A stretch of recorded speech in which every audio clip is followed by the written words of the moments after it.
This is Marco from Nana's Kitchen, and I wanted to introduce these bottles to you, coming from the distillery of 1792, Bardstown, Kentucky. So, 1792 is a distillery that started back in the 1800s by a guy that was named Thomas S. More. Thomas S. More was the guy who built this, and he actually built some sort of cathedral down there in Bardstown, Kentucky. He was the one that started building off this distillery. Today, about 10 years ago, I want to say, Sazerac bought the distillery and made it part of their umbrella. Last year, 2020, February, they released these bourbons.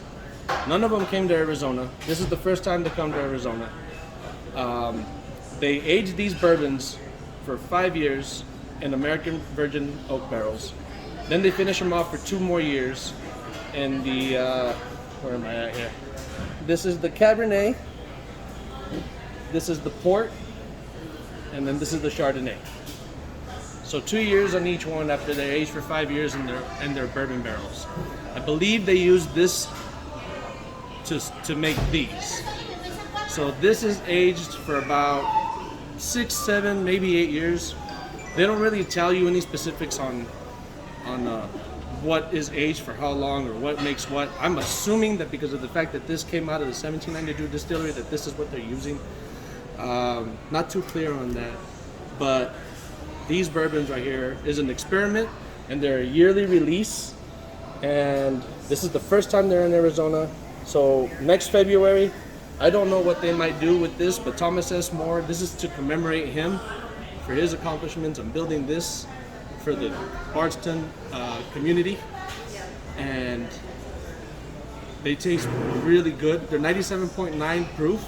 They're very smooth. To me, the Chardonnay tasted very light. It was very mellow, not harsh, no burn. The Port barrel, to me, tasted like it was a little spicy, had a little spice to it, which I like though. I really like that. When I taste tequila that's aged in Port barrels, it's actually one of my favorites. Whenever tequila does the same thing, they'll take different casks to age the tequila, finish off into a different cask. It's something that's so unique and so cool to taste. It's really fun to taste them. The Cabernet, I'm torn between these two. This one's very smooth, very mellow, really good tasting. I'm fond of Cabernet wines, and but the Chardonnay has something that's different and unique. I mean, they all do, but it's really hard for me to pick between these two.